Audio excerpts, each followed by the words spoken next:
Minneapolis gets a lot of hype as a great place to live, and honestly, a lot of it is earned, but there are some things that catch people completely off guard, like 50 inches of snow, or an income tax that can climb close to 10%, or a school district that nobody warns you about until you're already unpacking boxes. I'm Mackenzie, and I'm a real estate advisor with Engel & Volkers Minneapolis, and today I'm going to be telling you what most realtors skip, the real trade-offs of living in Minneapolis in 2026. So stick around, because at the end, I'm going to tell you exactly who thrives here and who ends up Googling, how fast can I break a lease? All right, so let's just start with the obvious one. Let's start with the weather, but it is not what you think. Weather here does not run from December through February like some polite little season. No, it runs November through March and sometimes even April. And then if we've been really bad, the universe will bless us with a May snowstorm. It is 5 months usually. 5 months of winter, and you're not getting the cute snow days. You are getting a full lifestyle overhaul. That's what nobody talks about. With the sometimes 50 inches of snow and Minneapolis consistently ranking one of the coldest metros in the entire country, here's what that means in terms of actual day-to-day life. You need winter tires, okay? And you need a coat that actually works in negative temperatures, not just one that looks good at the ski lodge. Real boots, not just the cute ones, ice scrapers, salt for the sidewalk, and if you own a home, you are probably getting a snowblower. Please, I am saving you the trouble. Do not think that you can shovel your way out of some of these snowstorms, please. Road salt is everywhere, so cars will rust faster, and locals will tell you to get regular undercarriage washes if you want your vehicle to last more than a few winters. And I do also recommend that you keep a winter kit in your car with a blanket, a shovel, an extra coat, because if you slide into a ditch at 6 a.m. in zero temperatures, that is not a situation that you do not want to improvise your way through. And honestly, for a lot of relocators, the darkness hits harder than the cold. In deep winter, we get under 9 hours of daylight. Sunset is around 4:35 in the afternoon. And so you drive to work in the dark, you drive home in the dark, and somewhere in between you are just reevaluating all your life choices. Seasonal depression is very real here, and it's something worth knowing about before you sign a purchase agreement. I used to think that seasonal depression wasn't really a thing until the sun would come out and I'd be like, oh my God, I can feel things and the sun is out and I am so happy. It is real, guys. Have a plan, have a community, and you will be all right. Now, summer is the payoff, and it is genuinely great. High temps in the 70s and 80s, sunsets around 9 p.m. in late June, and the whole city comes alive. Lakes, bikes, patios, festival. It is genuinely wonderful out here, but summer does have its own notes. Humidity can make that 90-degree day feel a lot harder, and the mosquitoes, our state bird, near the lake in late spring and early summer are relentless. Bug spray stops being a product, and it pretty much starts becoming a personality trait. Now, the real reason people stay, though, it's the variety. Winter sports, spring thaw, full lake life in the summer, fall colors, and then it cycles all again. The seasons create a rhythm. They break up the year, and for a lot of people, that change of pace is, well, it's actually the whole point. Now, if you are seriously thinking about making a move to Minneapolis and you want someone who actually knows these neighborhoods and suburbs, I help relocating families and professionals make this exact decision every single week. Now, my contact info is down below. All right, now let's keep going. So now let's talk about the money side of this, because this is where people get surprised. Housing here is still very affordable compared to the coast, but you do pay for it in other ways, and most of that comes through taxes. Now, Minnesota does have a high state income tax, and depending on your income, it can climb close to 10%. Sales tax in Minneapolis is a little over 8%, so everyday purchases do add up fast. And then there are property taxes, which is the one that really gets people. The effective rate in Minneapolis is typically above 1%, which is higher than the US average. Now, on an average price home in the area, the annual tax bill usually lands in the low to mid 4,000s. If you are buying in the mid 300s or higher, that is a real number on top of your mortgage every year. And insurance runs higher here too, because cold weather brings frozen pipes, heavy snow on roofs, and ice dams. What people don't expect is that homeowners insurance costs more here than in Phoenix or Austin. Now, people don't always factor that in when they compare cities side by side, but here is the other side of that, and it is important. You may be paying more in taxes, but you are paying far less for the house itself. Median prices in Minneapolis proper are in the low to mid 300s, and across the Twin Cities metro, you are looking at the high 300s to low 400s. That is a completely different market from entry-level homes in some markets that are starting in the 600 to 700,000. People making under 100,000 can realistically buy here. Now that is not true in a lot of cities right now, and that is a big deal. And those tax dollars really do add up in real, tangible ways. Minneapolis has over 6,800 acres of parkland, about 55 miles of parkways. Guys, we have well over 150 recreation spots, and they are all maintained. That's the key part. Suburbs like Wayzata, Minnetonka, and Eden Prairie have some of the best and top-rated school districts in the state. Now, youth sport infrastructure here, it's genuinely excellent. So yeah, you might save on home price, you pay more in taxes, but when you zoom out and you actually are looking at what you are getting, the math makes a lot of sense for the right household. But then I did not talk about one of the most important things, which is a trade-off that will affect your day more than you expect, and that is traffic. Now, it is not LA traffic, and I have done a whole video on traffic here. It is not Chicago bad, but it is heavier than what most people expect for a Midwestern city, especially during rush hour. The core segments of the Twin Cities back up real fast, and the 494, 694 loop gets tight during peak times. What looks like a 25-minute car drive can easily turn into 40, and when it snows, it can hit an hour or more. And here's one thing that people really don't see coming. Diagonal commutes across the metro are rough. If you live in the Northeast and you work in the Southwest or Northwest to Southeast, that drive will wear you down faster than any cold snap in January. The highway layouts it does not support those cross-town routes. So when you are house hunting, really think about staying in the same general quadrant as your job. It sounds like a small thing. It's not a small thing.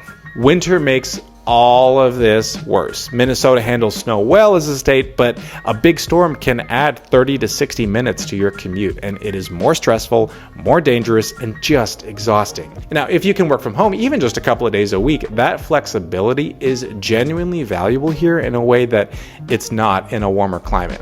Parking is also something people do not expect. In popular areas like Edina, Richfield, and parts of the inner ring suburbs, street parking is the norm. That means parallel parking, and sometimes circling the block for 10 to 15 minutes before you can find a spot. Not a deal breaker, but it is part of your daily life. Now, don't freak out. There is some solid public transit in certain corridors. The Blue Line runs to the airport and the Mall of America. The Green Line connects Minneapolis to St. Paul, and the Southwest Green Line extension is opening in 2027 out to Eden Prairie, which is a big deal for that corridor. But outside those specific routes, daily life in the metro still assumes that you're driving, especially in winter when standing at a bus stop in negative temps. See, that's the kind of experience that does stick with you. When you live relative to where you work, that will shape your experience here more than anything else. Okay, so let's talk about the city of Minneapolis versus the suburbs and what you are choosing. Two homes can cost exactly the same here and give you a completely different experience depending on where you land.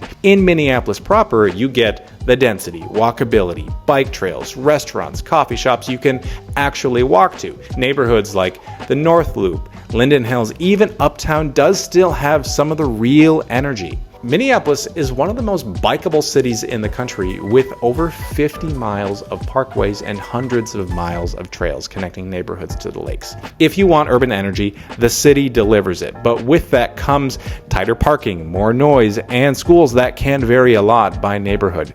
You have to check the ratings and actually do your homework before you can commit. Then there are the suburbs: Maple Grove, Edina, Wayzata, Minnetonka, Chaska. Classic suburban life. They have more space, but you are driving just about everywhere.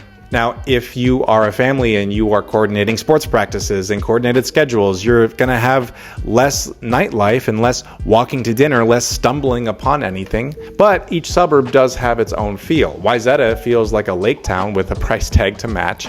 Maple Grove feels newer. with lots of retail and shopping. Now, St. Louis Park sits in between and closer to the city. It's a bit more mixed and it's a bit more budget friendly, especially if you are a first-time home buyer. Now, I will say those starter homes in St. Louis Park are like Sweet Martha's cookies at the fair. You are wanting to get your hands on one as soon as possible because they do go fast. It really comes down to what your actual daily life looks like and the choices that are shaping it. Now, here's a thing that can surprise a lot of people. A huge number of homes in Minneapolis and the inner suburbs were built between the 1920s and the 1970s. When you see a listing from 1952 or 1964, that is not unusual here. That's just a normal Tuesday on the MLS. If you want something built in the 1980s or newer, you usually have to look a little further out. Places like Maple Grove and Eden Prairie, Plymouth, or Woodbury, because newer construction in the close-in areas, it's just genuinely hard to find unless it's a tear down and a rebuild. And that matters because older homes mean more upkeep. You are dealing with roofs that have handled decades of freeze and thaw. You have older plumbing and electrical and insulation that is not up to current standards. Winters here are hard on our houses. That's just a fact of life. Ice dams, heavy snow loads, and frozen ground that can shift foundations over time. And it is not just winter, guys. The constant freeze-thaw cycle and summer humidity, they are rough on our home structure. Essentially, maintenance costs can be higher for people if they do not plan with realistic expectations going in.